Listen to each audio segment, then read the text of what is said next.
dapat disintesis dari senyawa asam fenol yang dinitrasikan menggunakan asam sulfat dan natrium nitrat. Parasetamol dapat pula terbentuk apabila senyawa 4-aminofenol direaksikan dengan senyawa asetat anhidrat. Anhidrat asetat tidak berwarna berbau seperti asam etanol. Senyawa ini tidak berwarna dan berbau cuka karena reaksinya dengan kelembapan dan di udara membentuk asam asetat anhidra. Asetat dihasilkan melalui reaksi kondensi asam asetat. Anhidra asetat juga dihasilkan melalui reaksi asetil klorida dengan natrium asetat. Anhidrida asetat mengalami hidrolis dengan pelan pada suhu kamar membentuk kusam asetat. Ini adalah kebalikan dari reaksi kondensi pembentukan anhidrida asetat. Senyawa ini juga bereaksi dengan alkohol membentuk seperti ester dan asam asetat. Contohnya untuk memadamkan karena sifatnya yang reaktif terhadap air. Berikutnya ada peran senyawa. Senyawa P-aminofenol berperan disintesis oleh Morse dengan mereduksi P-nitrophenol dengan asam asetat glasial menggunakan katalis timah putih. Kemudian Vignolo menyederhanakan sintesis parasetamol melalui reaksi asetilisasi P-aminofenol sebagai material dengan asam asetat glasial menggunakan katalis timah putih. Karena karakteristik sintesis tersebut yang lambat dan juga perolehnya kendali mutu parasetamol meliputi penentuan perbedaan konfirmasi kristal dengan senyawa yang sama, dengan pengaruh sifat fisika, kimia, farmasi, dan teknologi enzim benzena yang didistribusikan oleh gugus hidroksil amidanya. Metode ini mengandung beberapa mineral lainnya selain monopolet. Bergantung pada kondisi alam ketika terbentuk, mineral tersebut diantaranya meliputi kuarsa, feldspar, kalsit, dan gipsum. Kehadiran mineral ini mempengaruhi nilai industri, penurunan atau kenaikan tergantung pada aplikasinya. Bentotit mempunyai sifat koloidal kuat dan volumenya meningkat beberapa kali ketika berkontak dengan air, membentuk gelatin dan fluida viskos. Reaksi ini dapat terjadi terutama karena adanya distribusi elektron yang seimbang dan khas dari gugus karbonil dalam asetat dan berlangsung secara spontan. Reaksi pembentukan kation asilium selanjutnya terjadi kesetimbangan dalam reaksi dehidrasi pada padatan garam.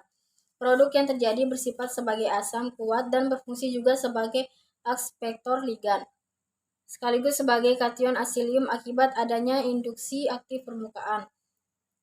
Reaksi ion asilium dengan P-aminofenol, ion asilium yang dihasilkan segera diserap oleh PAP atau amina, sehingga menghasilkan molekul atau garam.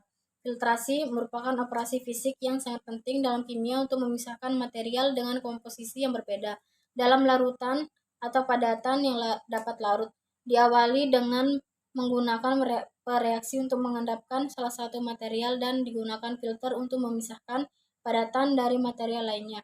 Rekristilisasi dan pemurnian sebagai metode pemurnian padatan. Rekristalisasi memiliki sejarah yang panjang seperti distilasi.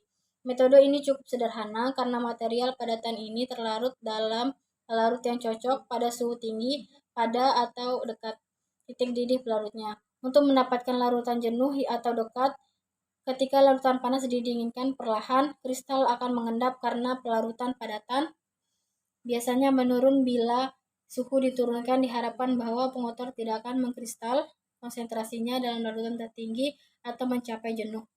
Berikut cara kerja. Yang pertama ada preparasi katalis. Pada tahap ini dilakukan preparasi katalis berbasis mineral atau bentotit. Untuk mendapatkan beberapa jenis bentotit yang dapat digunakan dalam sintesis parasetamol, preparasi katalis yang dilakukan terdiri dari preparasi pendaluan, preparasi katalis padatan asam H-bentotit, dan preparasi katalis zen-bentotit.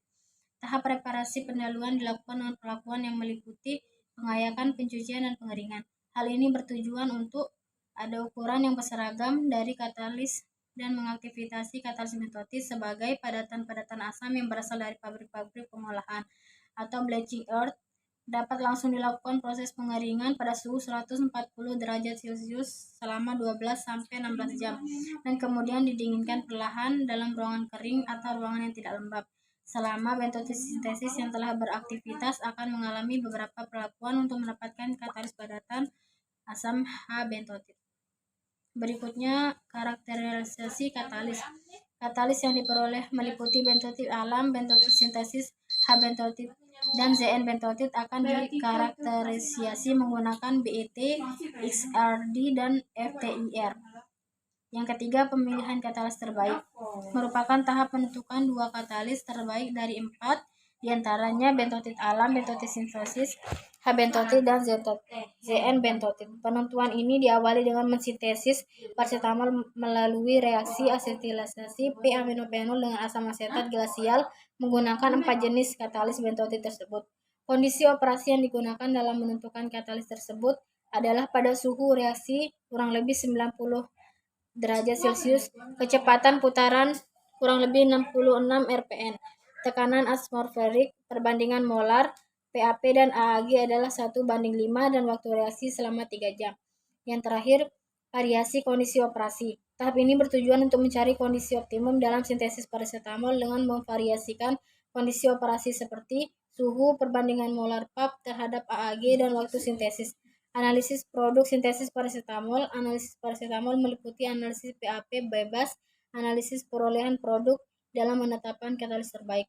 Prosedur proses sintesis dan katalis pada tahap ini akan dilakukan proses sintesis dengan katalis dengan berbagai jenis katalis, yaitu bentotid alam, bentotid sintesis, H-bentotid, dan ZN-bentotid. Secara garis besar, prosedur sintesis yang diterapkan pada